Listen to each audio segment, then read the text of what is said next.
afirman que el cortisol no es la causa de tu estrés. Te cuento las verdaderas causas y cómo evitarlas. Todo el mundo enfoca la angustia, la ansiedad, el miedo y la depresión con estrés psicológico. Y cuando te mides el cortisol en sangre, lo tienes elevado. ¿Y cómo puede estar elevado en el estrés crónico si el cortisol tiene más bien un efecto antiinflamatorio?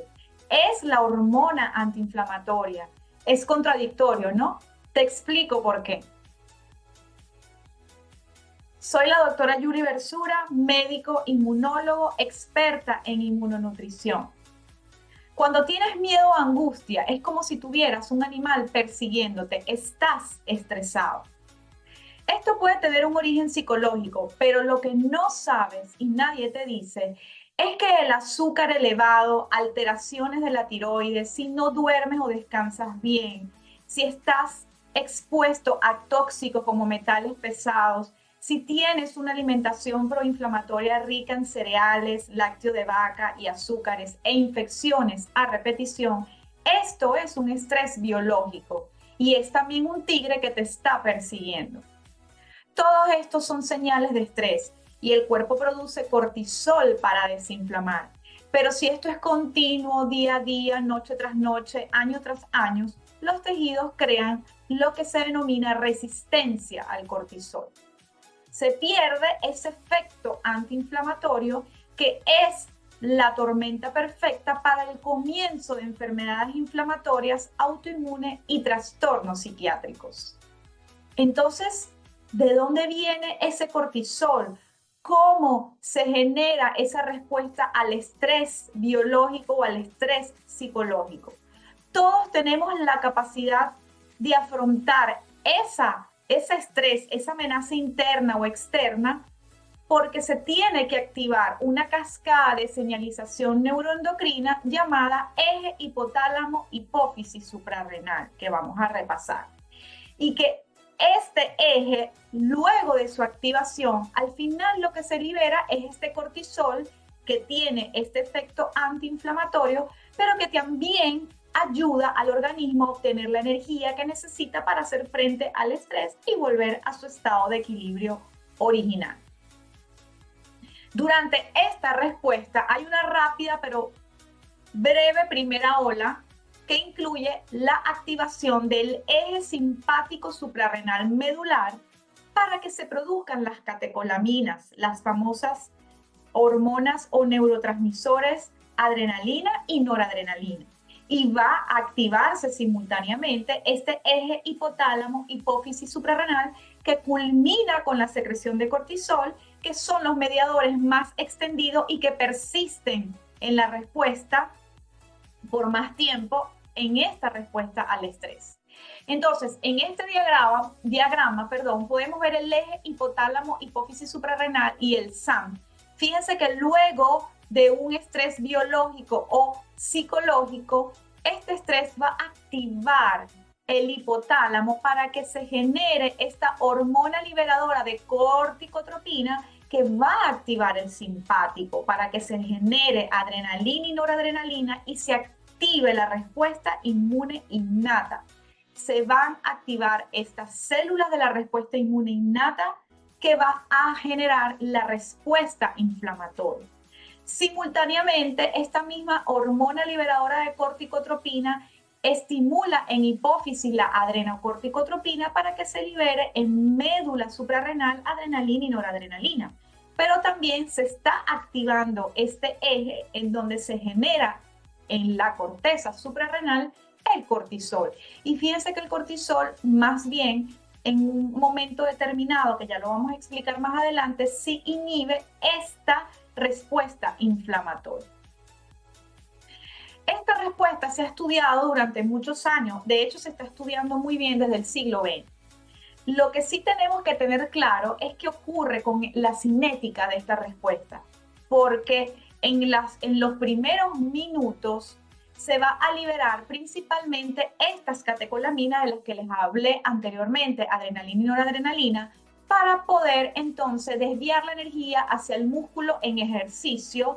También va a haber entrega de ese sustrato para que haya mayor tono cardiovascular, y también se va a generar esa estimulación de la función inmune que les hablé anteriormente, mediada principalmente por las catecolaminas. Pero sí es verdad que también en esos minutos posteriores se genera también los glucocorticoides, principalmente el cortisol, que tiene también una función de estimular la función inmune, ayuda a estas catecolaminas o potencia a las catecolaminas en esos primeros minutos. También va a haber inhibición de la fisiología y el comportamiento reproductivo, no va a haber hambre, no va a haber digestión, no va a haber absorción de nutrientes, y también va a haber estos procesos cognitivos van a estar agudizados y va a haber una mayor perfusión cerebral con mayor utilización de la glucosa. Esto ocurre en los primeros minutos hasta los 10 minutos, sobre todo potenciado por el cortisol. Pero vamos a ver que posteriormente el cortisol va a tener otros efectos.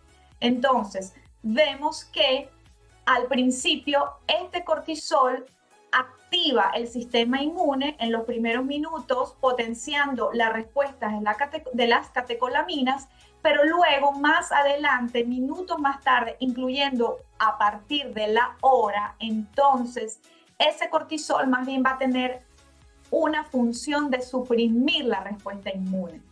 Entonces, fíjense cómo los glucocorticoides pueden estimular y suprimir la respuesta dependiendo del momento, y son momentos diferentes claramente, y vemos que es a partir de la hora. Y entonces vemos que sí, que las catecolaminas potencian el sistema inmune al principio, y luego los glucocorticoides modulan y controlan esta respuesta al estrés durante un periodo de tiempo más largo, posteriores a este factor estresante que podemos entender que puede ser un estrés biológico o psicológico. Aquí podemos ver la comparación de las dos gráficas y la cinética, y fíjense que ya a partir de los 10 minutos a la hora es que los glucocorticoides van a tener este efecto antiinflamatorio. Entonces, los cambios en la fisiología del comportamiento desencadenados por esta respuesta pueden ser cruciales para sobrevivir a una variedad de desafíos. Sin embargo, el mismo proceso que es invaluable para hacer frente a amenazas inmediatas, sobre todo, también pueden causar daños sustanciales con el tiempo, cuando es a largo plazo. Y fíjense que la mayor susceptibilidad a enfermedades inflamatorias, autoinmunes, neurodegenerativas y psiquiátricas pueden estar relacionadas con alteraciones de esta respuesta al estrés, de alteraciones de la activación de este eje. Y las respuestas reguladoras o antiinflamatorias insuficientes para mantener la inflamación bajo control son los que hacen que haya más susceptibilidad a estas enfermedades. Entonces, ¿qué pasa? Puede haber una alteración de este eje hipotálamo, hipófisis suprarrenal. Lo primero es una alteración de la actividad con el hipocortisolismo asociado.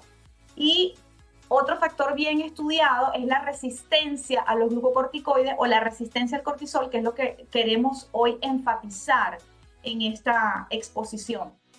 Y fíjense que existen factores locales que afectan la disponibilidad y función de los glucocorticoides, el cortisol, incluyendo el receptor de glucocorticoides. Entonces, ¿qué es la resistencia al cortisol? Es la incapacidad parcial o aparentemente generalizada de los glucocorticoides para mediar sus efectos. Y esta condición puede estar asociada con un incremento compensatorio de la hormona liberadora de corticotropina y de la adrenocorticotropina. ¿Cuáles son estos factores locales que afectan la disponibilidad y función de los glucocorticoides?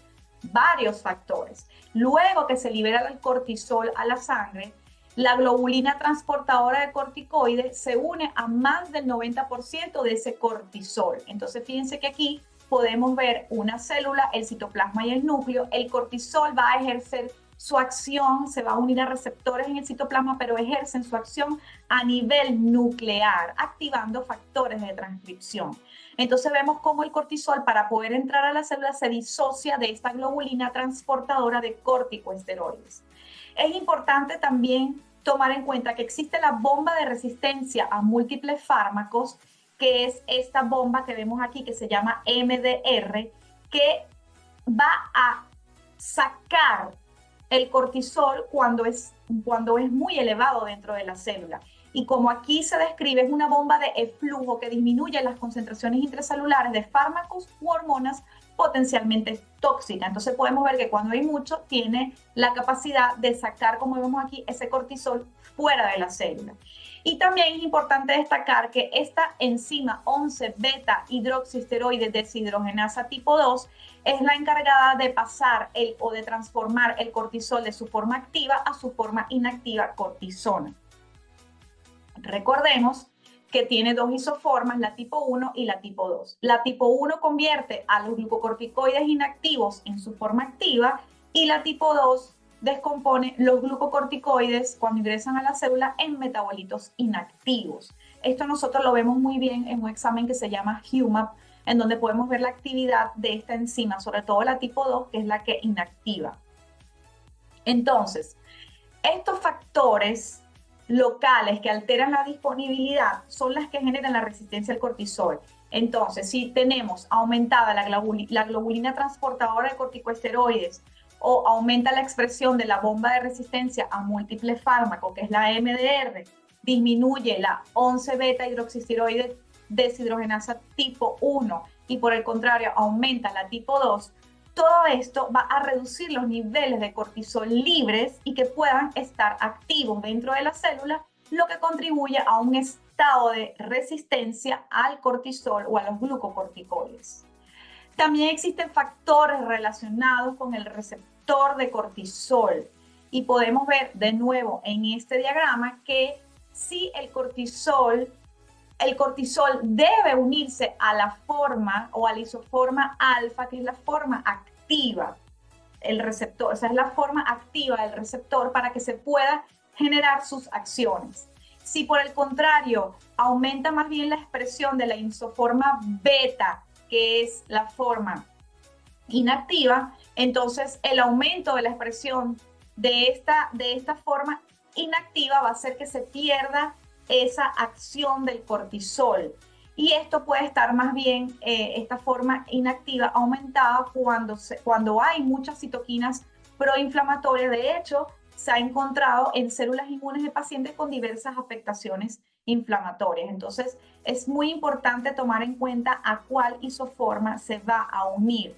Igual, si al final, luego que se genera esa unión del receptor con el cortisol, se activan más bien factores de transcripción inflamatorios, o sea, que están relacionados con la producción de citoquinas proinflamatorias, esto también genera, resistencia al cortisol. Y el otro factor es que se reduzca la translocación de estos receptores de glucocorticoides desde el citoplasma al núcleo. No podemos olvidar cómo es la comunicación que existe entre este eje hipotálamo, hipófisis suprarrenal y el sistema inmunológico.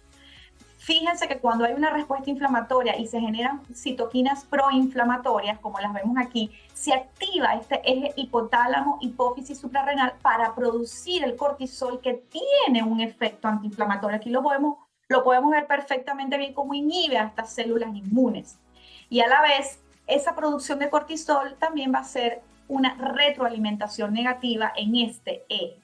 Entonces, si tenemos un estrés biológico continuo, si tenemos una inflamación crónica porque se producen muchas citoquinas proinflamatorias, esto va a estimular continuamente este cortisol o la liberación de este cortisol, que al final genera esta resistencia y se pierde el efecto antiinflamatorio. Es por eso que esta resistencia al cortisol aumenta la susceptibilidad de desarrollar todas estas enfermedades inflamatorias como las enfermedades autoinmunes. Y fíjense que este estudio es una última revisión donde demuestra los efectos directos o indirectos que puede tener la hiperglicemia sobre el eje hipotálamo, hipófisis suprarrenal en la diabetes tipo 2 y cómo se asocia a la depresión. Entonces aquí podemos ver el mecanismo fisiopatológico relacionado con la hiperglicemia.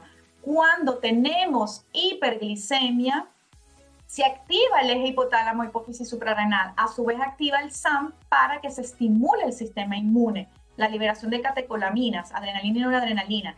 que aumentan estas citoquinas proinflamatorias, pero que estas citoquinas proinflamatorias producen más resistencia a la insulina y a su vez siguen activando más al eje hipotálamo, hipófisis suprarrenal. Hay una sobreactivación que al final lleva a mucho cortisol, resistencia al cortisol y síntomas de depresión. O sea que está claramente demostrado. Y así existen otros estudios que lo demuestran, por ejemplo, con enfermedades autoinmunes como la artritis reumatoide. No podemos olvidar que la exposición crónica a la terapia con glucocorticoides como la prednisona en dosis altas también induce la resistencia al cortisol. Entonces, fíjense cómo el estrés biológico crónico puede generar estas dos caras de la moneda y el extremo inmunosupresión sostenida o más bien resistencia al cortisol, que es lo que estamos hablando hoy, pero que al final se genera esta inflamación crónica que hace que se desarrollen entonces estas enfermedades.